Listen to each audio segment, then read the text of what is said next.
I'm here. I'm trying to get my background together. Can you hear me? You can't hear me? Oh. Can you hear me now? Can you hear me? I cannot hear you. What? Oh, not at all. That's problematic. That is problematic. I read your lips. Okay. I'm letting Marcus in. Hold on. I can't hear you. How about now? No. All right, I'm gonna leave. I'll be back. You know what? Wait, hold on. Okay, try again. Hello. Hey! One moment. I'll be back. Okay. I'm gonna ask you. No, you don't. I'm gonna let the people in because you're gonna be doing the talking. So. Right. Yeah. I guess I can add you as a co-host anyways. I guess you can, but like I'm not going to be muting or unmuting or any of that kind of stuff. Okay. Hi, Marcus. Do I look cute? Yes. Are you sure? I can't see myself. Oh, you got a real drink? Isn't it pretty? It's beautiful. Is it alcoholic? I plead the Day fifth. drinking? I just got water. It is my 10-year wedding anniversary today. We just finished our wedding anniversary brunch. Right. Congratulations. Yeah, thank you. Hi, everyone. We're going to start in about 3 minutes. When we give some people some time, the late enterers, some time to get in. I'm so excited for this conversation. So can I see your faces? Can I see who we're with? I know that I said grab a drink, grab a snack, right, on the thing, but it's 11 a.m. right now in Hawaii, so I did not grab a drink. I made a joke about day drinking, but I didn't know we was really gonna be day drinking. Is anyone else day drinking? Should I get a drink? Oh, Patricia's day drinking. Patricia, we on the same page today. Nacha, Shannon, are you guys on water with me, or are you day drinking? It's Friday, right? Like it's Friday. Hey, Shannon. She gonna drink some. She said she can't hear. You need to turn your volume up. She can't hear me say that. It's Good Friday. Thank you, Marcus. Another reason to celebrate. It's Good Friday. That's right. Okay. So I actually cannot see the chat box right now. Is that okay? Let me just make you a host, but you should be able to see the chat box if you click the thing at the top. Sidebar, this little thing that comes up unexpectedly that says you are the host now reminds me of, what was that movie, babe? Yes, I am the captain now. That happened to me yesterday in Natalie's meeting. It just came up like you are the host now. It was aggressive. Okay, Tyson's at my door. Can you hear him crying? I can. Okay, I'm gonna mute myself after I do my intro. Okay, well, it's 2:02. So I'm gonna go ahead and start. Okay. Y'all ready? Okay, hold on. Let me just make sure no one else is in the waiting room. Oh. You wanted to say hey. Let him say hello. Okay. Welcome everyone to Surviving Your Household During Quarantine. I'm Savvy Grayson. For those of you who do not know me, I am the founder and managing attorney of the Collective Legal and Crisis Management firm. And today we are hosting another collective conversation which is just an informal way for us to be of service and be a resource to people in the community and give information that is valuable and can be used and put into effect in your lives pretty much immediately. So we just wanted to make sure that we use our expertise, our knowledge, our experience to share with the rest of you so that you can too have that same knowledge and know which direction you need to take on various issues and topics that may apply to your life. So today's host of the conversation is our communication strategist and chief of staff and the director of our crisis management division, Nicole Updegraff. She is better known as Hitch is a Woman, the real Hitch of communication. And she has a knack for teaching people and working with our clients on how to better communicate in order to achieve the results that you desire. So I am going to, we also have Naja Hall, who is our blended family specialist, step family coach. And then we also have Shannon Davis, who is one of the lead attorneys in our Florida division, who is on, and we'll have some people coming in as well. So I just wanted to go ahead and introduce ourselves, and Nicole, you can take the lead. I'll be letting people in. If either of my collective ladies want to take some notes in the chat box, that'll be great. I can't because I got a drink in my hand.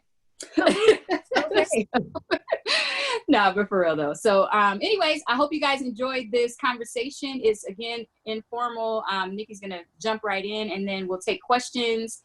And of course, collective team, if you guys want to chime in. And Nikki, you have the floor. All right, so thank you for that introduction. Again, my name is Nicole Updegraff. I am the Chief of Staff, Communication Strategist, and the head of the Crisis Management Division for the Collective Legal and Crisis Management firm. So my role as a communication strategist with the collective is to coach our clients on how to approach every interaction, whether it be personal or professional, in a way that does not allow outside factors, whether that is emotion or ego or any just outside mess, to undermine their intent. Okay, so let's see, my job is just to make sure that our clients get what they want in any interaction. When they're communicating, they get what they want the first time, every time. Okay, especially in disagreements. I help them communicate in a way that helps them keep their relationships intact. Okay, that helps them use what they know about their circumstances and relationship dynamic to disarm and make sure the other party can best receive what it is that they're trying to say, even in heated disagreements. And additionally, I help our clients develop the ability to be self-aware, to use their words carefully and with intent. And that also helps them be able to just naturally navigate misunderstandings, identify and avoid landmines, which have the tendency to trigger negative reactions, and then just resolve conflict peacefully and communicate, again, strategically in a way to get the desired results from their interactions, right? Aside from that, I am a wife and a mother of 4. My husband and I have been together for 18 years, married for 15. And I would say that we are probably two of the happiest people that I know.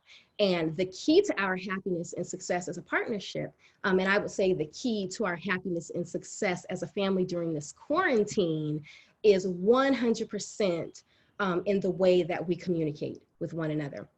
Now, I know that for those of you who are quarantining with family members, with your children, with your significant others, this time is a little bit different. It's a little difficult because we are spending more time than we have ever spent with the people that we love. And so I just wanted to hop on and share some things that have worked for my family, that are working for my family, and share some things that, you know, hopefully, like I said, will get us out of this thing on the other side. We'll make sure that we survive this thing. When we come out on the other side, we actually still like each other. That's my goal for us, is to just communicate in a way that we still like each other when all of this is over. Okay, so the first thing I want to talk about is just how to get yourself in a peaceful place, right? The first tip that I have, again, is to communicate. And obviously, as a communication strategist, that is very important to me. But if there is one thing that will save your relationships, this is it. When you are feeling upset, when you have needs, when there's anything, even if you think that something is going on, you must communicate it. And especially when you're upset, this is not the time for silent treatments. Okay, this is not the time for the mind reading, the I shouldn't have to tell them how I feel because he or she should already know. You have to let people know what you need. So the first thing that you have to do is have conversations about your fears, about your expectations, about your wants and your needs, okay? So for instance, if you expect that because your spouse is home, they will naturally play a more active role in the parenting or the household chores, you have to articulate that. You can't assume that somebody should just automatically know what you're feeling and what your expectations are, and then become resentful or get mad at that person when they aren't doing the things that you never told them you want them to do. Okay. People do that in relationships all the time. They are so upset about something and their partner or their spouse or their kid has no idea why they're so angry.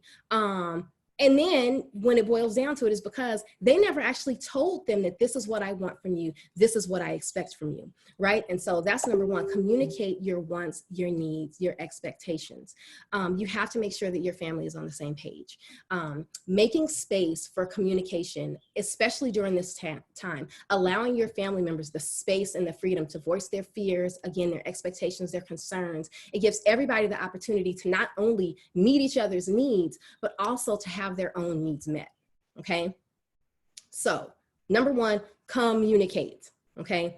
Number two, determine your goals for quarantine, okay? Now, this may sound random, right? But as a unit, as a family, as a couple, you guys have to figure out what your priorities are, okay, in this quarantine. When everybody knows what their priorities are, when everybody knows what their goals are, this is in businesses, in organizations, on sports teams, nonprofits, when everybody knows what their goals are and they buy in and they really commit to that, they operate with those goals in mind above anything else. And they don't let anything or any petty disagreements, right, undermine those goals. Also, everyone is more likely to commit to goals and to buy in if they are part of the decision-making process, okay? So if you have children and you wanna get your kids on a schedule, right? If you want them to be more apt to follow that schedule and be excited about it, let them be a part of making the schedule. Let them be a part of deciding when's gonna be music and when's gonna be outside play, or if they get 30 versus 45 minutes. Everybody loves their own ideas. Okay, and so if you if you let people assist in pitching in with the ideas, then they are most likely going to fall in line, right? When it comes time to making sure that you guys are doing the things that you need to do on a daily basis. Okay, so figure out what your priorities are. You know, are your priorities respecting the need for quiet time during the day to allow family members, you know, the space to complete their work and school tasks, right? Is it just finding time to laugh? Is it making sure that everybody's kind to each other, and in that right now when the pressure is a little bit high, you guys just aren't being purposely antagonistic, right? Are your priorities just ensuring everybody feels happy and supported, or making sure that we don't trigger anyone's anxiety, that we look out for everybody's mental health needs, right? The priorities can be one thing, it can be three things, it can be whatever you want, but the simple act of identifying those things together, again, will make it infinitely more likely that everybody will act accordingly. And when they're not, it's very easy to say, hey, you know, remember we talked about like what our priorities are, right? My priority is to make sure that you feel supported, right? So tell me what I can do to help support you right now, right? And then people will, again, like I said, say, you know what, you're right. And they'll kind of fall in line and just do whatever you guys need to do in order to get through this thing together, okay? So number one, communicate. Number two, determine your priorities right now, your family priorities during the quarantine, okay? Number three, remember, this is the most important thing. Your home is not a battleground, okay? If there is one thing that I can stress above everything else, you have to remember that you are on the same team. Your family is one team, okay? And your job as a family is to support one another above anything else. And so your mindset has to be that you're in this together, right? These are in unprecedented times, right? And I know that this is very, very difficult. You know, everybody's all up under each other. People are responding to this in different ways. Some people want to be all up under you. Some people need space, right? But you just have to operate with the mindset that it is never you versus your family member. It is not you versus your mom. It is not you versus your husband. Okay, you guys are not battling each other. And when you come to that understanding, it allows you to operate from a place of support for one another and doing what you can together to make sure your collective goals are met, as opposed to doing this all the time. Okay. And I'm just going to roll right on through. If anybody has a question, please feel free to just raise your hand. Well, not raise your hand like I did yesterday, but, you know, put your question in the chat and Marissa can just jump in whenever. So number 4 is give each other space. Okay. Everybody from spouses to children, even pets, everybody needs space. Okay. And it is okay. So take it when you need it, give it freely. And most importantly, don't take it personally if somebody wants a break from you. Okay. Because if you're being honest, you want to break from them too. Okay. It's okay for somebody to have time to themselves. We need that time to rejuvenate, to recharge, to just be alone with our thoughts, okay? And so we have to allow that for each other. Make giving space and having the freedom to ask for space a priority in your home. You know, it's okay if your kid doesn't want to watch the family movie night that night. They shouldn't be in trouble for not wanting to sit in the living room for the 29th hour with their siblings, right? And even if you live in close quarters, right? And I'm talking about shared rooms and studio apartments, being able to even just have a quiet corner to yourself without anyone bothering you is priceless. And it really can make the difference between being able to manage your frustrations and blowing up at the people around you that you love, okay? So the next one I think is just being self-aware, okay? Be self-aware. We all do things that bother people, okay? We all do things that get on each other's nerves. If you have a thing where you like to tap, or you type super loud, or you make a clicking noise when you're bored, that is going to bother people, okay? Be aware of the things that you do that bother people. And again, don't take it personally when they ask you to knock it off. Okay. Also be mindful that everybody is not you. People need, again, different things during times of uncertainty. So like I said, some people need constant companionship and reassurance. Some people need virtual happy hours. Some people need day drinking. Some people want to be all up under you, right? But then, you know, some people might want some solitude. Okay. So again, have conversations about what your needs are. Ask the people in your home what they need, and just commit to making an effort to being in this together and stepping up for each other, okay? And then I think that the last thing, just for this portion of it, is just to be flexible and to give yourself a little grace. We are all trying to figure this thing out, okay? So if you haven't mastered homeschooling yet, it is okay. Your 12-year-old's educational success is not hinging on his or her mastery of algebraic equations during the pandemic, right? If your kids are stressed, it's okay to put on a movie or to walk around the block during math time. You know, if you feel like your husband is about to pull his hair out, tell him to go take a walk, let him take a nap. Like, it's okay to be flexible. I know that for a lot of us, especially those of us with large families and school-aged children, we have, you know, the thing is the schedule, right? So we get up at this time. We have, well, in my house, I know it's like we get up, we have breakfast, and then we have language, and then we have math, and then you have your Zoom chat with your teacher. But it really is okay to be flexible, and again, to give each other a little grace and just to take it easy on each other. And remember that, you know, you guys are a team, and that your main goal is to support each other through this, right? Not fight each other through it, not battle each other through it, but support each other through it.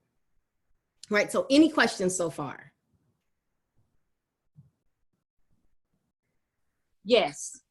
Go right ahead. So when it comes to how you were talking about the different breaks, taking breaks, or, you know, people needing space, right? Like, we have a family of 5 and everybody needs something different. My daughter is the I want a movie night every single night. I want game night every single night. I want to do everything all day, whenever Right. she, right? My teenager is, I want to sit in my room and do what I do all day, every day. So how do you recommend people manage like the balance with the different personalities and the different wants and desires of each individual person, while still making sure they keep their families together, because we don't all want to be in our rooms all day every day, right? In a way that can make sense for everyone, so that there's balance, if that makes sense. So that's where that original conversation comes in, right? Sitting down and saying, listen, we're going to be in this for a long time, right? And so to make sure that we come out of this thing happy and emotionally healthy, right? And still liking and wanting to spend time with each other when this is done, what do you think you need, right? What is an ideal way that you think that we can support you, right, through this quarantine? What do you need from us? And just let everybody get it out there. Let everybody say, listen, you know what? I can't do movie night every night. I need a break, Again, letting people get out their concerns and their fears and most importantly, their needs, what they need to just feel good and to sustain themselves during this time. That is, I think, the key. And when you do it together, I think that the family is just more likely to step up as a family, right? And so we say, you know what, our goal right now is to make sure that everybody feels supported, and that we give everybody the space that they need. And so if little Sean needs this every now and then, that's what he needs. If my daughter needs this every now and then, that's what she needs. Can we do this together? Got it. Thank you. Anybody else got any questions? I'm always getting asked. Okay, go ahead, Shannon. So what do we do? I live in a house full of people. All right. Yes. I am a loner. So for me, especially when I need to work, I work virtually. Mm-hmm. And so that I was already doing, but now everybody is home. Everybody is working at home. And like, for instance, my nephew just came in here. He does not care that I'm working. Right. He doesn't care that we have things going on. I just saw him. Yeah. And he's like, I need to say hi. Like, nobody's saying hi back. So, but for me, at least with the boys, there's this guilt when I send them back out. And I've gotten to the point that I'm now locking the door. Mm-hmm. And they're outside of the door like, we don't understand. Why are you? And so what do I do with that? Because I'm feeling like it's a catch-22. You got to stay on the other side of that door. Right. But my heart is hurting because you're crying. Right, of course. So again, this is where because even children can understand, right? So this is where you sit down with them, you have a conversation, you say, Auntie Shannon has to work, right? Auntie Shannon, in order for me to be able to enjoy my time with you, in order for me to be able to play with you later, in order for me to be able to do Legos and spend time with you, Auntie Shannon has to work from this time to this time, right? Okay. If you, and listen, I'm not saying to bribe, right? But I mean, you give a little and you get a little, right? And again, these are people that you love and care about. And it's people that you want to spend time with, right? If your nephews do not allow you the space to get your work done and they keep coming in and keep interrupting, then it'll just be longer until you can get your work done and spend time with them, right? Mm-hmm. So and he just, okay, I thought he would walk back in. And I'm like, Lord. And that's the thing. I normally tell them, that I have to work, but I've never put a time frame on it. And I think that will definitely help. So you can say from this time to this time, Auntie Shannon needs quiet. I need to be in my office with the door closed. You may not come in. But after that, we'll have lunch together. And we can do whatever you want during that lunch. And then after that, guess what I got to do? I got to make a call, and you can't be on that call. And also there is, again, room for flexibility, right? Mm-hmm. And so, everybody knows that everyone's home with their kids, right? With their loved ones. If one of my kids, now my kids are downstairs, and of course I gave them explicit instructions, don't come up here. But we all know that we home with our families. Yeah. So your nephew came on screen, and what happened? Marissa waved. Yeah, You know, I kept it she was like, oh, pushing. she said hi. You know, we do understand, believe me, your colleagues, you know, the people that you have conversations with, even your clients, because their children are at home with them too, right? So people understand that this isn't just you on a daily being unprofessional. Right. Right? This is everybody trying to kind of make it through and take care of their commitments and responsibilities and their obligations in the best way that they can right now. Right? So give yourself a little grace. Your colleagues will understand if your nephew pops in. Also, though, ask for support from the other adults in the house. Yeah. You know, if your sister sees her son about to come to your door, you know, say, hey, if you see him, just get his attention and say, hey, listen, remember, Auntie Shannon needs this time to do X, Y, Z, right? And ask her how you can support her in any way. So it's my brother, but I got you. Okay, right. I wasn't sure. But you know what I'm saying? No, my niece stays up in her room all day. Yeah. She doesn't come out until she knows the work day is over. She doesn't ask for anything. So I don't have to talk to my sister. I have to talk to my brother and be like, look. Right. Boy. And here's the thing. He might be overwhelmed, right?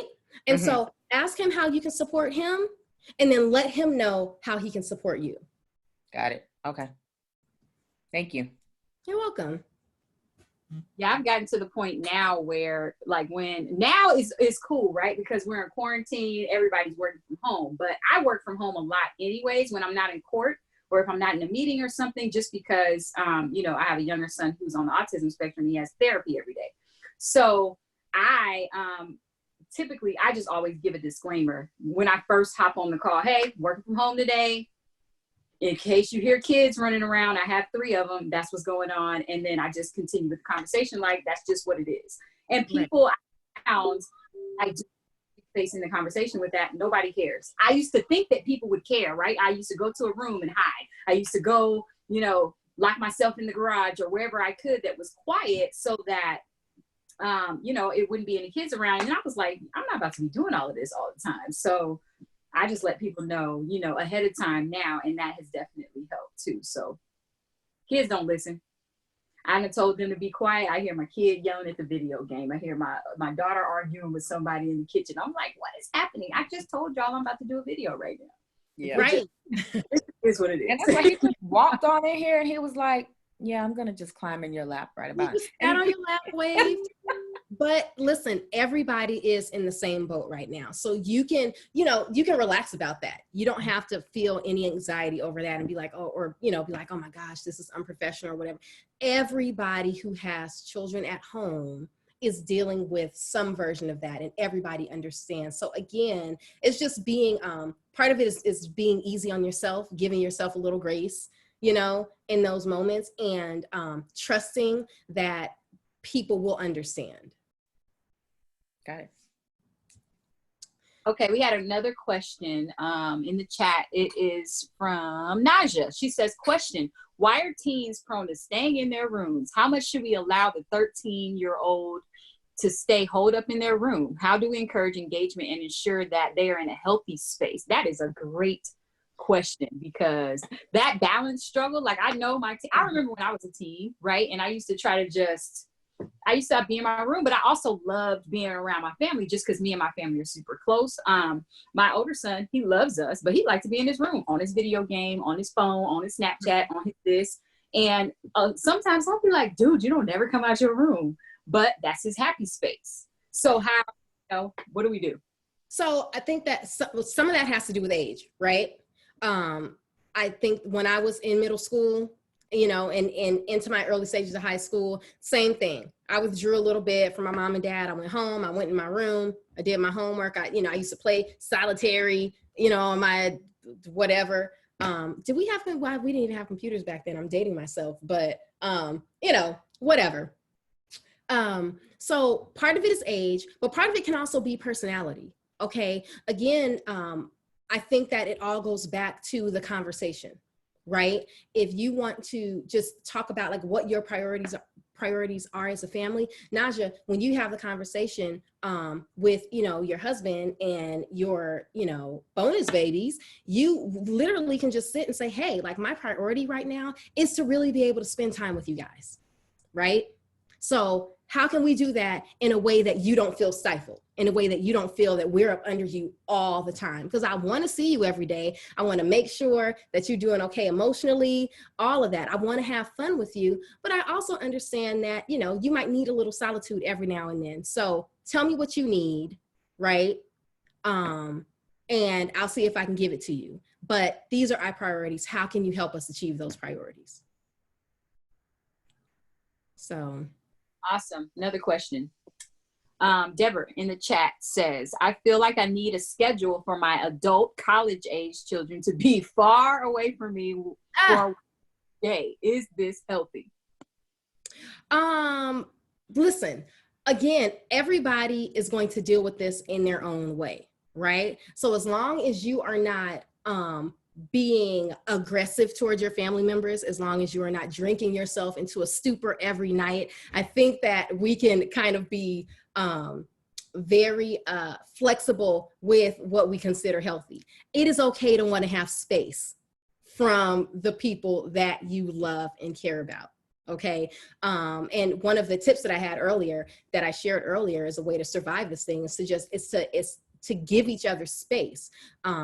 And to commit to giving each other space, and to honor somebody when they say, hey, I need a break right now, and to not take it personally. And so sit down with your kids and let them know, listen, I love y'all, right? And I know I used to always say I wanted you to come visit, and that's great, but I need you to bag back a little bit. I need you to, you have been walking on my nerves, and I need a break. Okay. So it's absolutely okay to ask for space. But again, you have to have the initial conversation and say, hey, in order for me to feel supported during this time, here's what I'm going to need from you guys. Let me know what you are going to need from me.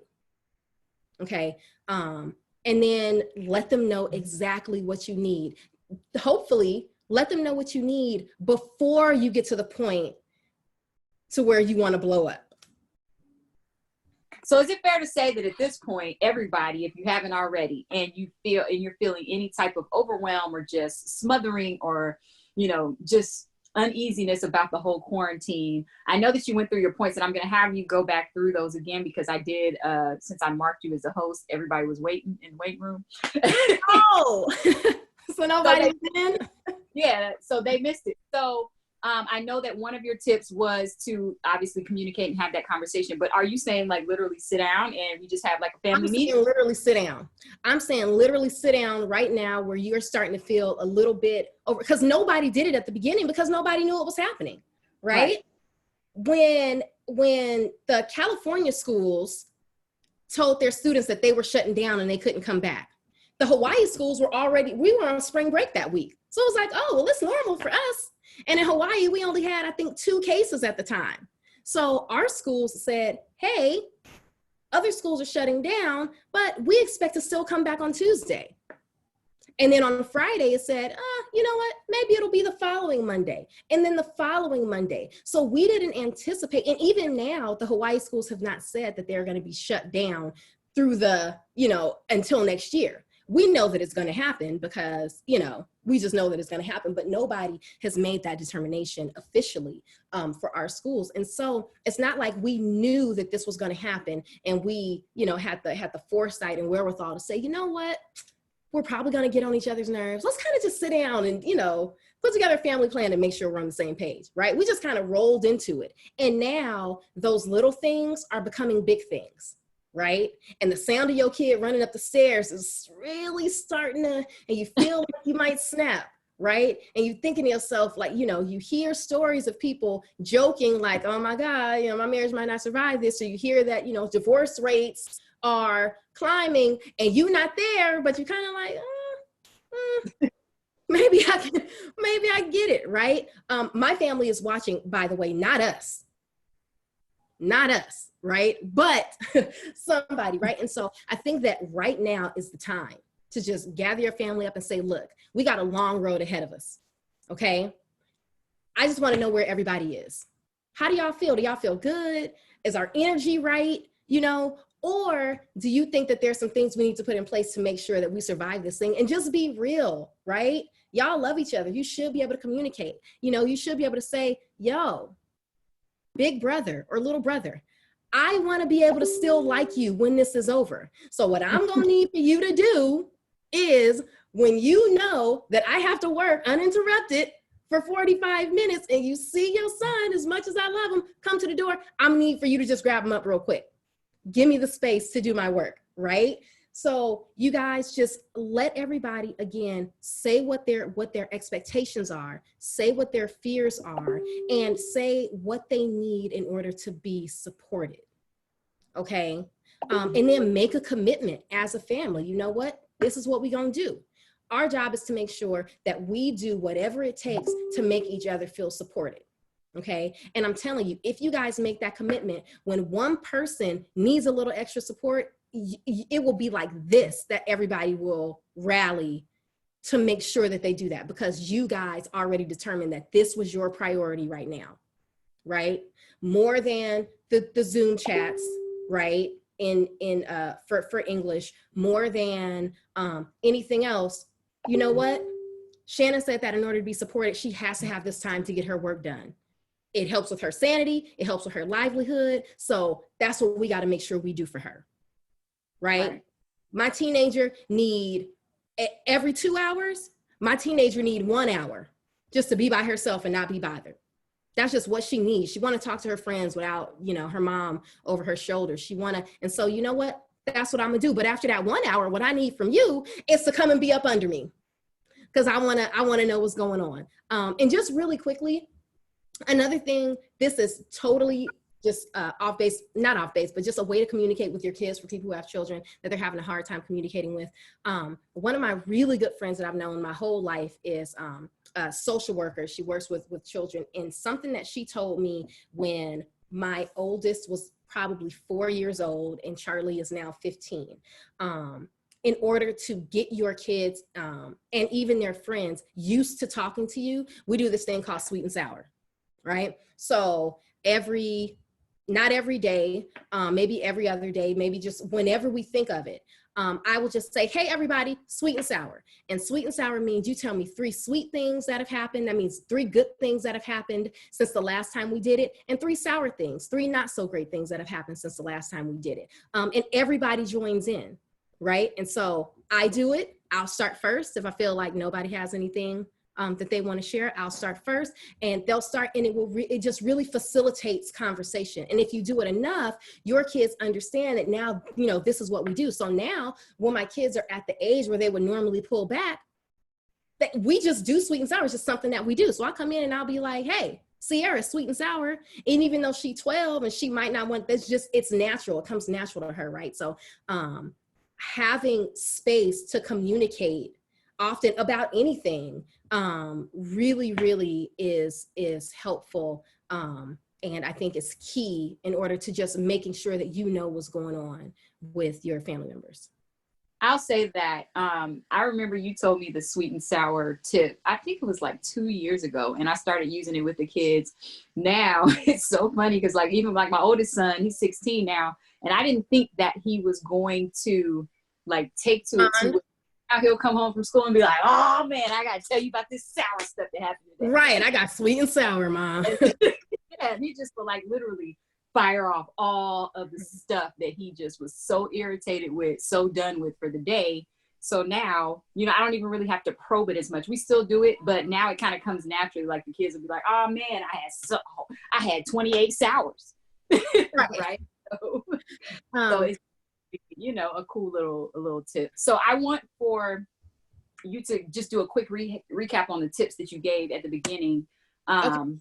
And I do have something else that I want to talk about. And so I want to do that. But I will kind of recap. And so again, for those of you who are new, I just wanted to come in and talk about some things that will help kind of get you in a good space, right? So that again, when you come out of this thing, you still love each other, you still like each other, you still want to be around each other. In this quarantine and being confined and spending so much time together doesn't begin to take its toll on your relationships. Okay.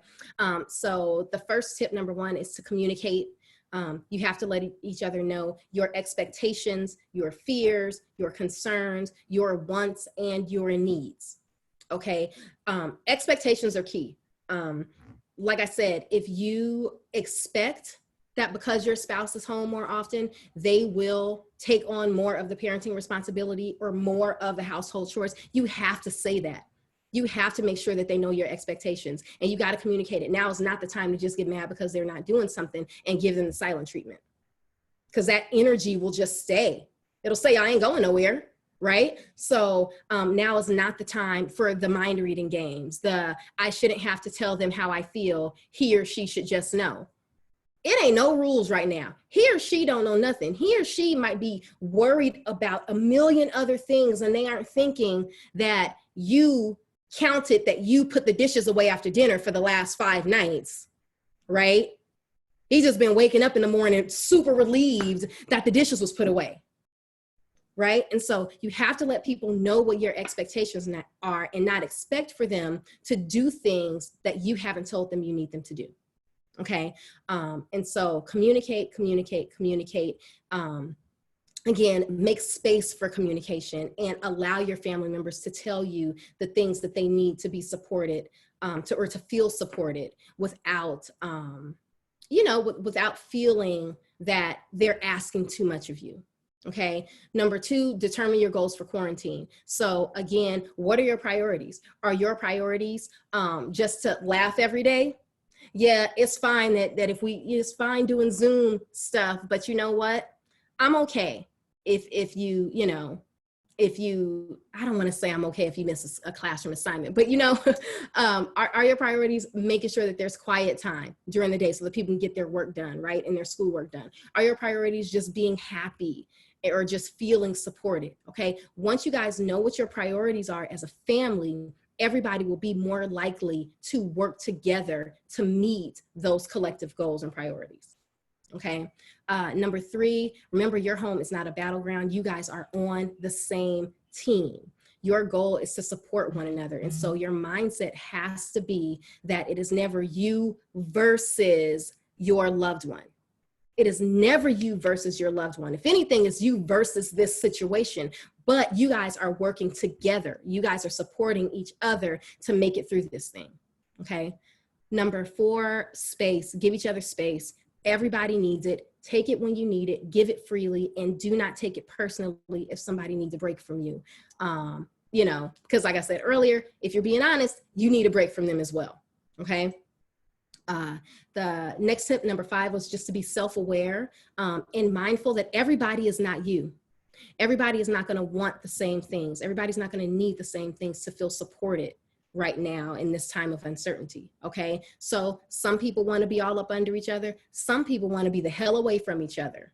Okay. You have to be okay when somebody tells you what they need, if it's not necessarily what you need during this time. Okay. And then again, be flexible and give each other a little grace. Okay. We're all trying to figure this thing out together.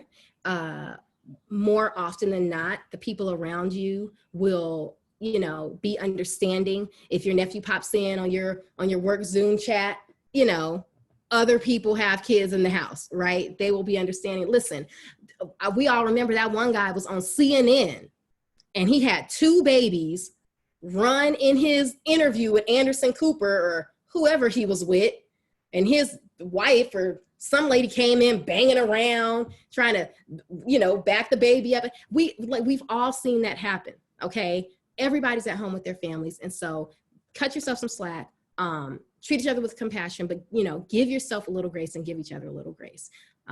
When things don't happen in the exact way and order that you expected them to happen. Okay. We got a questions. Was that all your tips? 1, 2, 3, 4, 5. Well, no, because I do want to get to the questions, but now here's the thing. Now we're Zen, right? Now we're Zen masters, okay? We know what to do. We've had our conversations. We know how to support each other. What do you do when it gets real?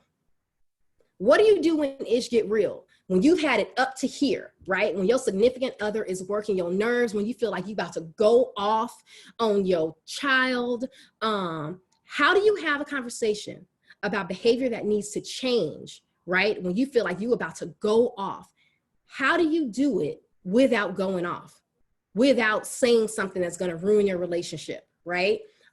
So I just want to give a couple tips for that because, people are going to reach a boiling point, right? So how do you have a conversation when you're at your wit's end in a way to get your needs met, right? To get the desired result at the end of that conversation and not ruin a relationship in the process, right? So do you want me to answer the questions or do you want me to jump into this and then get to the other questions? I want you to jump into this. Marcus put in the comments, he said Marissa grabbed her drink for that question. Okay, right? So right now, like I said, we're all Zen masters. What do you do when ish gets real and you are about to go off? Okay, so this is what I like to call my specialty. How to tackle delicate conversations in a way that make the person that you are talking to more likely to receive your message, right? And your intent, okay? So when communicating with anyone in any space, whether it's a colleague, a boss, a family member, right? Somebody you're in a relationship with, the best way to get your desired result met is to make sure you communicate in a way, like I said, that is going to allow the other person to best receive what it is that you are about to say. That means that in delicate and especially in emotionally charged situations, you have to communicate in a way that is not accusatory, right? That does not pass just like crazy righteous judgment and does not cause them to become defensive, okay? So how do I do that? Because if I feel like it's somebody's fault, how do I talk to them about it without being accusatory, right? So one way is to not communicate when you are upset, okay? If you are emotionally charged, you got to get your feelings under control before you go into a conversation. There's this thing that I told Marissa one time, and then we started using it. I tell my clients, you cannot allow a temporary emotionally heightened state to cause you to say or do something that is going to cause permanent damage to your relationships. Okay, so how do you manage those emotions, right? We all get upset, we all feel it, we got to get it out. Sometimes time is all you need, right? Space and time is all you need. Sometimes you just need to go to your room for a little bit. Sometimes you can just take a walk, take a bath, right? And come back and revisit it when you've calmed down a little bit. But sometimes you got to get those emotions out, right? So I say, get them out, vent, okay? Don't dump on the person that you're going to need to live with afterwards, okay?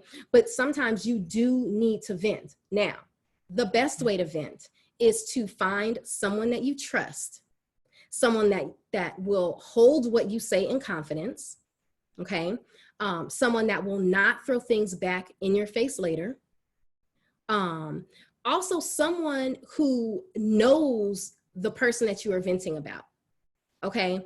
If I am venting about my husband to my coworker and they do not know all the wonderful things that he does for me, and they only know about the things that I tell them when he gets on my nerves or when I felt like I wasn't being supported or where I didn't feel valued, they are going to have a very unfair perception of him.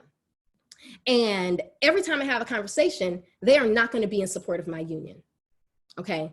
They're not going to be in support of me maintaining that relationship. Their advice, their energy is always going to be antagonistic, adding fuel to the fire. You need to walk away. I don't know why. And that's not what you need. Now, obviously, this does not apply if you are in any type of mental, physical, or emotionally abusive situation, right? But if you are in a marriage like mine, run of the mill. We happy all the time. My husband is the bomb, right? But just like I do things that probably drive him crazy sometimes, he may do things that drive me crazy, and I might want to talk about it. But first, I need to vent, and all the slick things that I was gonna say, all the little jabs and all the whatever, I get that out. I get that out so that when I can talk to him, I have a clear head and my emotion is not undermining my intent, right? Or what I really, really want to say. So the first thing is calm yourself down. When you feel like you need to go off, when you feel like you got to have a conversation, go off, fine. But do that with somebody else. And hopefully it's a trusted friend who understands you. They understand that you just need to get it out. And then what they can say to you after you're done is, okay, so now what are you really going to say? Okay. Any questions about that, first of all? Nope. Okay. About that one. Okay, great. So when you are calm, right? One of the ways that I encourage people to have a conversation without sounding accusatory, have a conversation about something that somebody does that you find absolutely unacceptable without sounding accusatory, is instead of focusing on what the other person is not doing, right, in an aggressive way, you frame the conversation in a way that focuses on you, that focuses on you, that focuses on your fears, your vulnerabilities, okay? Whenever we attack somebody, whenever we do this, Shannon, if I were to come at you, right, like this, what are you gonna do?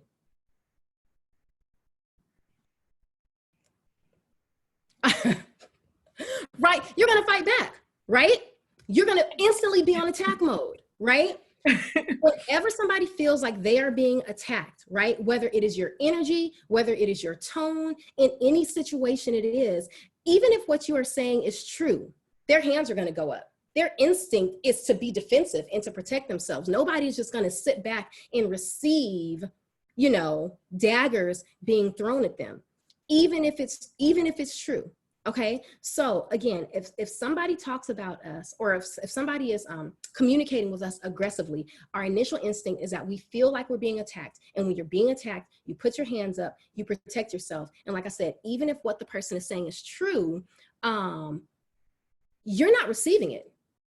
All you're doing is protecting yourself, and you've got your walls up and you're waiting. Instead of actually hearing what they have to say, you're just waiting until they're done so that you can now defend yourself. Okay, so again, the key is to make sure that our partners are receiving what it is that we are trying to say. You want to make sure that when you approach a conversation, you're doing it in a way where they will best receive what you're trying to say, and not listen because they don't like the way you came at them anyway. And so no matter what you say, they're going to match your energy. Okay, so the way to do that, again, like I said, is to make yourself vulnerable. Okay, and you do that by using 3 little words. They are my favorite 3 words in any conversation, and those words are my fear is. Okay, when you tell somebody what your vulnerabilities are and what your fears are, if they love you, their instinct is to want to do whatever they can to protect you from those fears. Okay, so let's take the situation of the husband that is not helping out with household chores, right? Instead of coming at him and saying, you didn't do the chores that I asked you to do, and you didn't da. And so instantly they're, you know, in defense mode. Instead of doing that, you need to, number 1, determine what your goals are for the conversation. You need to sit down with yourself and figure out what your intent is, right? What is your desired result from the conversation? Do you just want to go off? Do you just want to let him have it? Because if so, I mean, by all means, go off, talk to him any kind of way, you know, talk to your sister any kind of way. And then you guys have the silent treatment for a few days and then nothing changes, right? Or do you want the behavior to change? Because if your intent, if your desired result is for somebody to change their behavior, then the way that you communicate with them has to reflect that desired result, right? So if I want for my husband to start helping out with household chores, I might say, you know, I know that this is a new normal. I know that this is difficult. I know that this is something that you're not used to doing. But my fear is that if I do not get a little more support with this household help, I'm going to drown. My fear is that I am going to drown. My fear is that you guys don't understand how much weight is on my shoulders, having to do all the things that I have to do and the lion's share of the housework and all of the whatever. You know what I'm saying? So when you say my fear is, it softens the other person. It makes them more apt to want to step in and help you with those fears, as opposed to attacking the other person and making them feel like they want to just put their hands up and walk away from the attack. Any questions? Nope. I still have a couple of questions that are in the chat box, but not about that particular tip. Well, listen, if nobody has any questions about that, we can go back to the chat box and I can answer any other questions that anybody had. Okay, so Deborah, a relevant question to that was, Deborah asked, how long should it take before you have that conversation with the appropriate person? So I think she's referring to when you're ready to go off, how long should it take before you sit down and have the calm conversation? Well, just as long, listen, a little bit of emotion is okay, right? I've been communicating well with my husband enough to be able to have a conversation when I'm upset without saying things that are hurtful, right? Or without letting the conversation become about my tone and my emotion versus, what I'm actually saying. Okay, so we communicate well enough with each other to be able to have a talk about a serious issue when we're upset, right? So the amount of time that it should take really depends on you. If you know yourself and you know that when somebody makes you mad, you see, here's the thing, I fight with Nerf swords, right? I am very intentional and delicate with my words. I never want to say anything that my spouse or my children or my friends will remember 5 years from now and still feel the pain of, right? But some people fight with Kill Bill, Hatati Hansus. They gonna cut the top of your head off. You will never, ever recover, okay? If you know that you are that type of person, you take as much time as you need to calm down, okay? You take the time that you need. For some people, it's just 30 minutes. It's just, you know what? Some people, it's just let me count to 10. Let me count to 10. And, for some people, it's longer. But even being mindful of it is a really, really great first step, right? Being mindful of your emotion when you go into a conversation puts you light years away of people who just react and go off and snap. And then at the end of the conversation, everybody's mad, everybody's storming off, everybody's, upset and crying, but no one has come to a resolution or an understanding or an agreement about anything. Go ahead, Shannon. Okay, so really quickly, my mom is in the office with me and she's listening in. And when you said that you fight with Nerf swords, and some people come in with the Kill Bill, she burst out laughing. And I was like, excuse me, but she's laughing. She's laughing because I said, what do you mean? That's me? She was like, yes. Oh. So I know but I do understand, because even with you we literally just had a conversation before getting on here. And so while you're talking, I'm saying, oh, I could have did that differently. Oh, I could have said my fear is, instead of being like, I don't want this mess, because that's just where I'm at. You know what I'm saying? But it's really helpful to hear, the way to do it. And also that I can take some time and be like, let me go ahead and back up. Oh, see, Janae said same here. I'm not by myself. Right. No. And here's the thing, is because we don't even recognize it sometimes. Right. I remember one time, and this is actually what started the shift for me. I just had my second daughter, and so she's almost 13 now, so this was 12 years ago, and my mom and dad were at my house, and we were talking about something, and me and my husband got into a normal argument, but not a real one.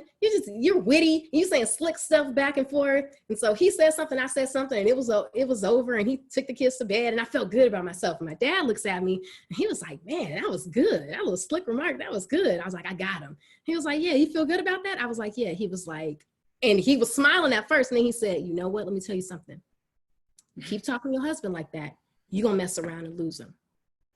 And I didn't even think that I'd said anything bad. I was like, what do you mean? I don't even remember what it was. And my husband probably doesn't even remember what it was. But he said, if you talk to your husband that way in front of people or alone, you are going to lose your husband. And it made me he said, because it was witty and it was smart, and it was good. I was like, save that for people on the street that you don't know, that you don't love. Your intent is never to hurt, right? The person that you care about. And that's the thing. He made me realize that, like, you thought that was funny and you wanted to shut the conversation down. That's that on period, right? And be done with it. But he might be thinking about what you said 5 years from now. Yeah. Right.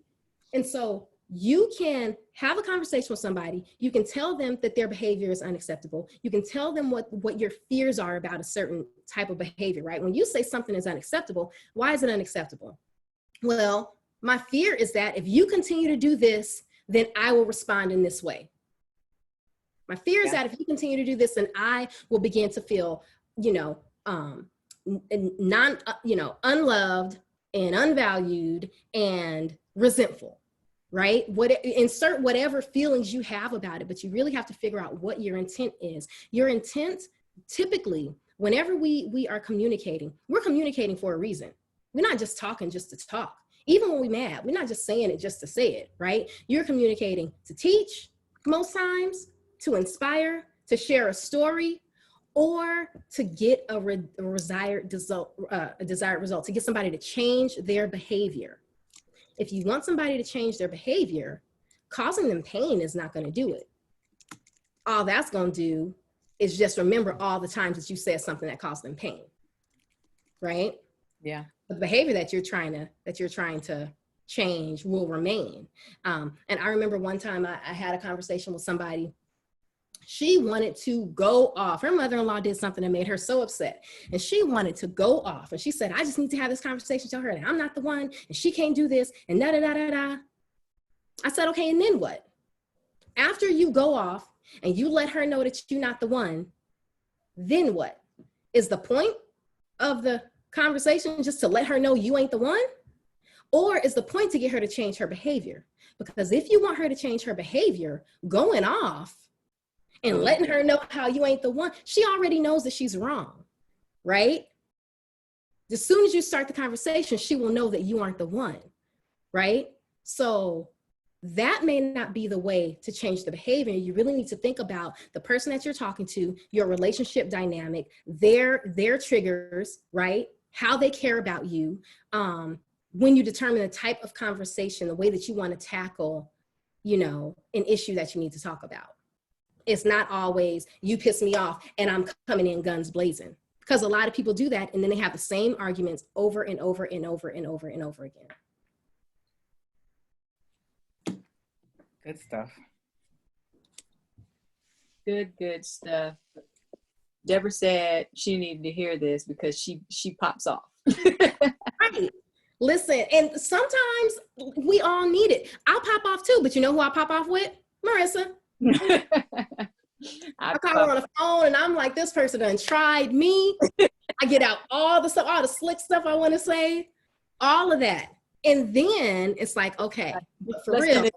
This professional email real quick. Right, exactly, right? But I really want for this person to do this. I really want for them to want to make this decision, right? So this is how I have to word it. There is nothing wrong also with a little strategy in terms of making somebody feel good about making a decision that you want them to make. Okay, so if your mom, Shannon, hey mom, are you in there? So this is just as an example. Hi. Okay? Just as an example.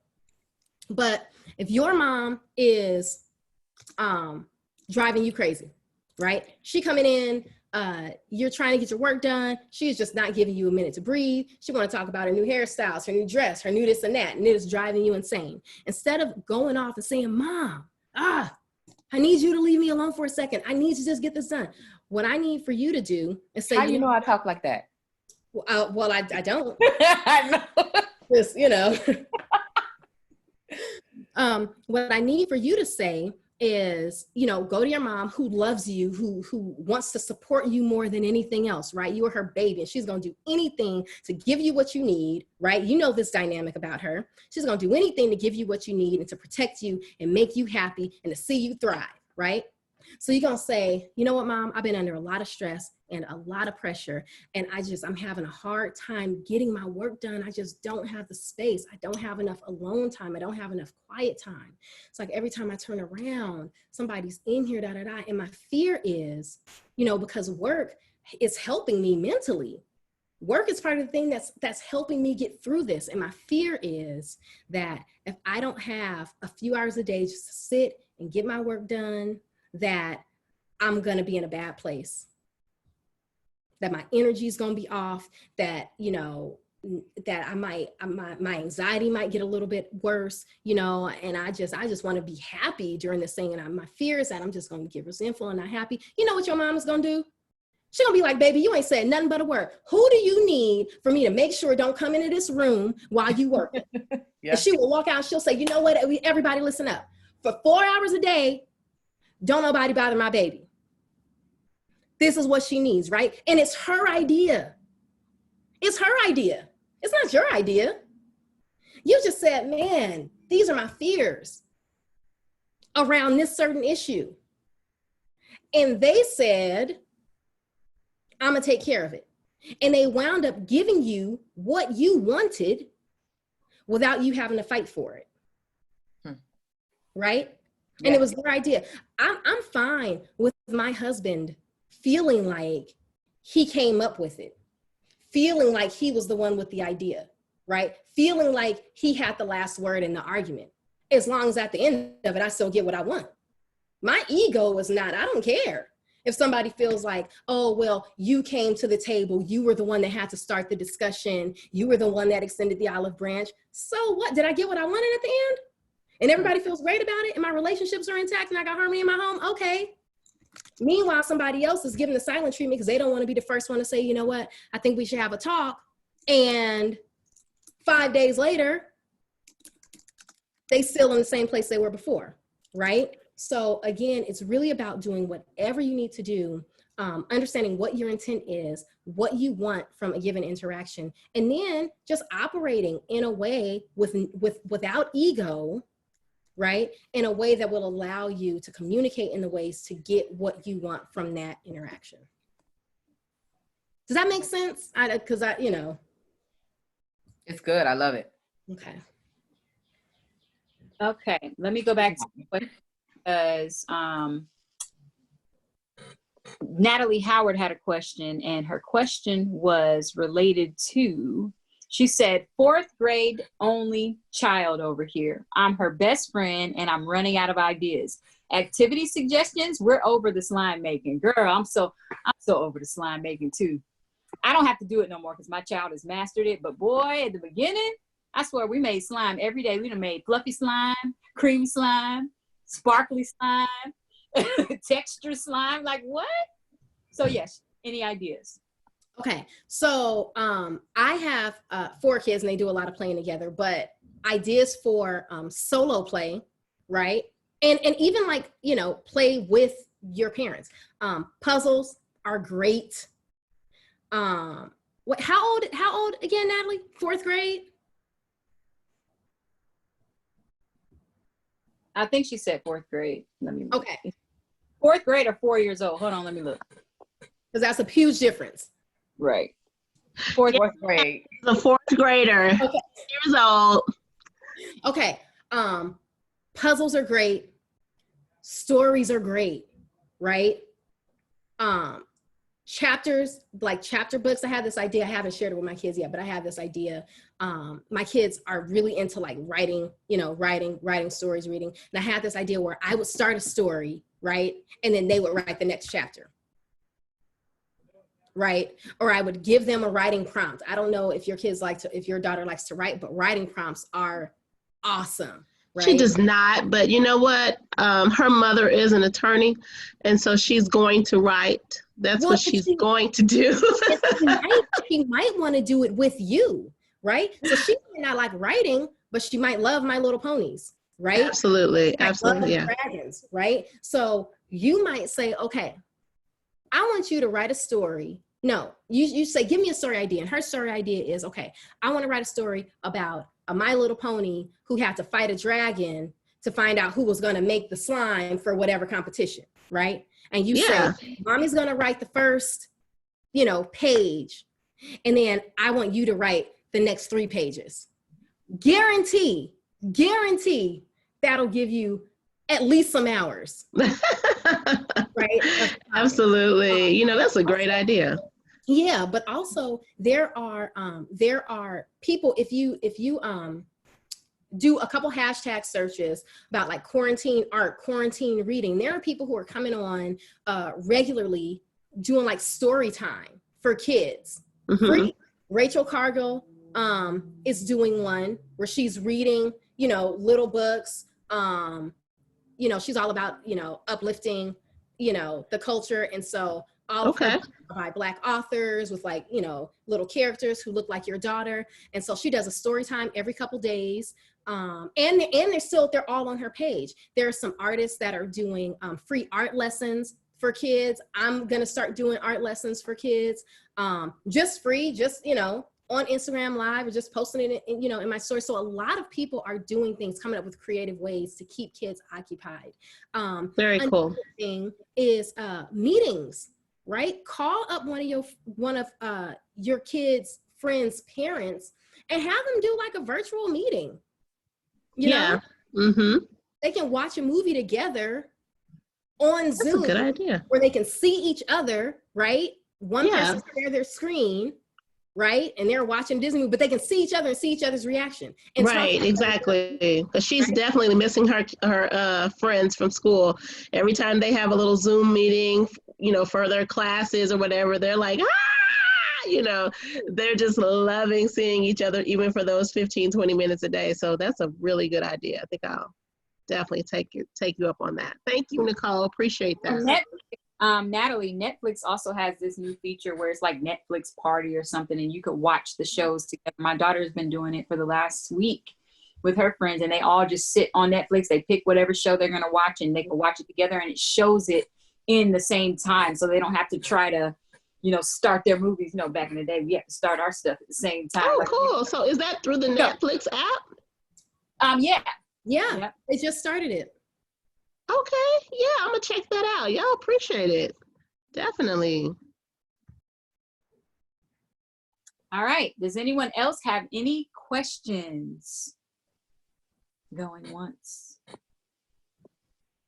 No questions? Let me make sure there's none in the chat box. I don't see any new questions. Okay, well, if no one else has any questions, thank you all for tuning in and for your questions and interacting. Nikki, this was a great conversation. We really have gotten a lot of good tips. And for those of you who would like the replay, if you did not sign up beforehand, then make sure you can put your email address in the chat box right now, and we'll make sure you get the replay. And if you would like to share this conversation with your friends, feel free to do so once you receive the replay. Also, we'll be having another conversation. I think our next one is going to be on Tuesday, and it will be with our attorney here in California, Tiffany Trebillion, who will be discussing tenants' rights under the new laws that have been put in place to protect tenants. So if you know anyone who's renting and might need some information about, how to make sure that they're not evicted or what's going to happen with their rent payments and things like that, that will be the opportunity to tune in. So make sure, if you're not already following The Collective Legal, make sure you follow The Collective Legal at The Collective Legal on Instagram. We're also on Facebook. And also, We have a business series that will be coming up. We have a co-parenting during quarantine and child custody and visitation conversation that'll be coming up. So we have a lot more events that'll be coming up, and we'll be posting all of it on social media. You'll also receive the invites to those conversations in your email. So Nikki will send you a follow-up email with any resources that she thinks relate to the conversation that we had today. And otherwise, thank you all for tuning in, and we will see you next time.